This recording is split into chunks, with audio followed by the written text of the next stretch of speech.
Papasok tayong muli sa pag-aaral ng banal na kasulatan. At ang pag-aaralan natin ngayon ay isang sangkap ng ating katawan. At yan ay walang iba kundi ang dila. At ang ating aral ngayon ay hahanguin natin sa aklat ni Santiago. Mula sa chapter 3, umpisahan natin sa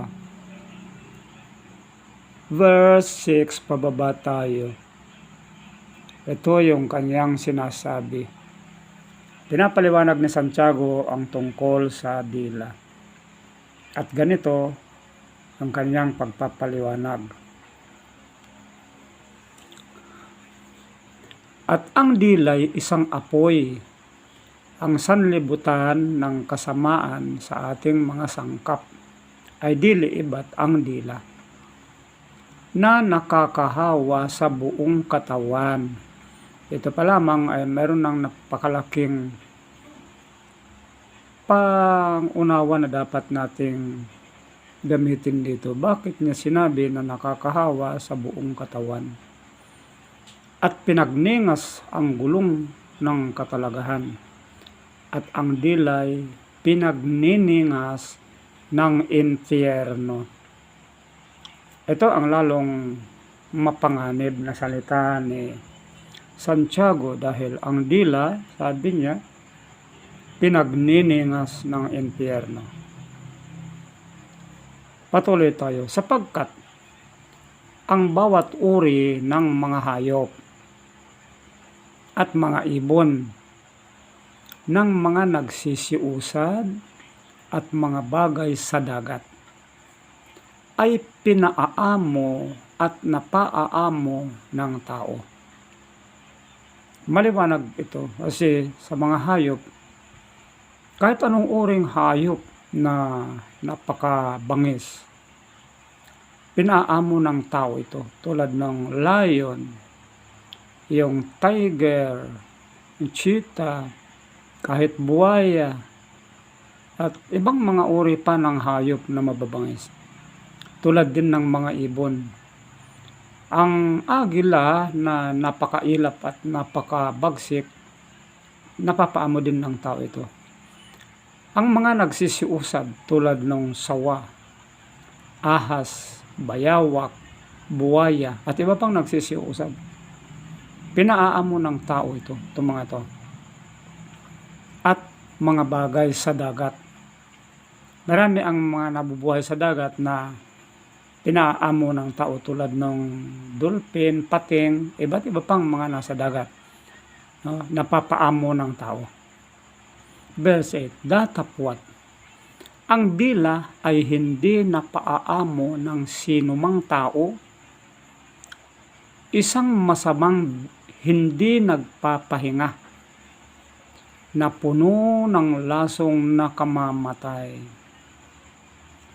So dito na tayo pumapasok ngayon sa nakakamanghang taglay na kasamaan ng dila.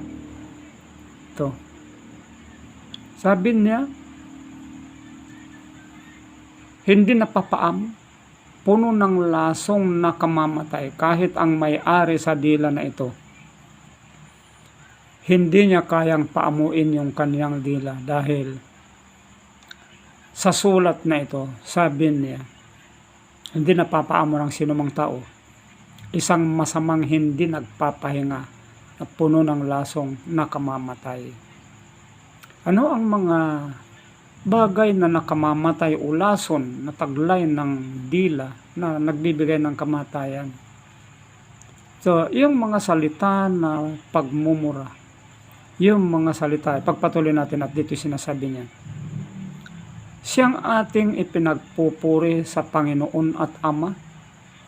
Napakaganda rin naman ito, no? At siyang ating ipinanglalait. Dito lumalabas ang kasamaan ng dila. Mapanlait, mapagmura, mapangkutya, at kung ano pa na mga bagay. Sinungaling, no? Yung mga ganon. Ipinanglalait sa mga taong ginawang ayon sa larawan ng Diyos. Ito ang kasamaan ng dila na sinasabi ni Santiago. At dapat unawain natin ito upang mabantayang mabuti ang dila. Sa bibig din lumalabas ang pagpuri at paglait. O tama nga, kapag ang mga tao sumasamba sa Panginoon, so pinupuri niya ang Panginoon at Ama. Ngunit kapag may nagkagalit siya, nilalait niya, minumura niya, o hindi man, sinusumpan niya. Kaya sabi ni Santiago, mga kapatid ko, ang mga bagay na ito ay hindi nararapat magkagayon. Maliwanag na sinasabi niya na ang dila ay napakasama. Kaya tingnan naman natin ang paliwanag ng isang manunulat upang makita natin kung ano naman ang sabi ni David tungkol sa dila. Sabi niya ganito naman. Dahil si David na kilala niya ang kasamaan ng dila, ito naman ang kaniyang panalangin. Mula sa mga awit, 141 verse 3. Maglagay ka ng bantay, O Panginoon, sa harap ng aking bibig. Ingatan mo ang pintuan ng aking mga labi. Si David naman ay kanyang iniluluhod sa Panginoon na ang Panginoon naway maglagay ng bantay, sa kaniyang bibig. Dito si David nakilala niya na ang kanyang dila hindi niya basta kayang supilin. Kaya sabi niya, ingatan mo ang pintuan ng aking mga labi. Maganda naman ang panalangin ni David na naninikluhod siya sa Panginoon upang ingatan ng Panginoon ang kaniyang mga labi upang huwag magsalita ng mga bagay na hindi nararapat. Ito naman ang paliwanag ni Solomon na anak ni David. Mula naman ito sa Aklat ng Mga Kawikaan, chapter 18, verse 21. Ito naman ang sabi ni Solomon.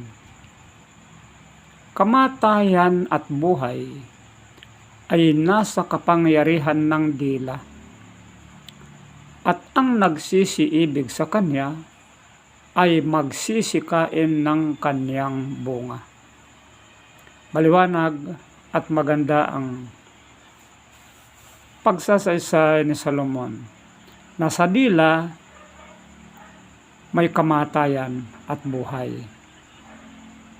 Ito yung kapangyarihan ng dila.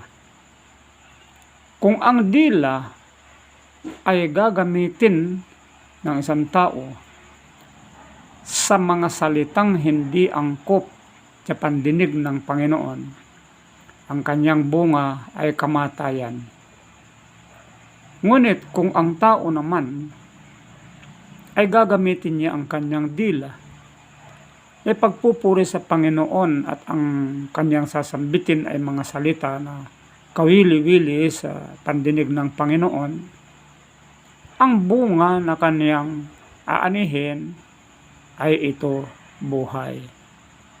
At ito yung buhay na walang hanggan. Kaya nga, ang dila ay isang napakahalagang bahagi ng ating katawan at kapaki-pakinabang. Ngunit pag hindi ito binantayan o hindi ito panikluhod sa Panginoon upang ang Panginoon ay ang siyang magbantay, ang bunga na yun ay kamatayan. Ngunit kung ang dila ay hindi magsasalita ng mga bagay na karumal-dumal sa pandinig ng Panginoon, ang bunga niya ay buhay na walang hanggan. Napakagandang aral natin ngayon at naway palawakin ninyo sa inyong pangunawa upang magkaroon pa kayo ng mas malaking pangunawa sa inyong mga dila at ipanikluhod natin sa ating Panginoong Diyos na tulad ng sabi ni David, maglagay siya ng bantay sa ating mga bibig. So pagpalain tayong lahat ng ating Panginoong Diyos at magandang oras sa ating lahat.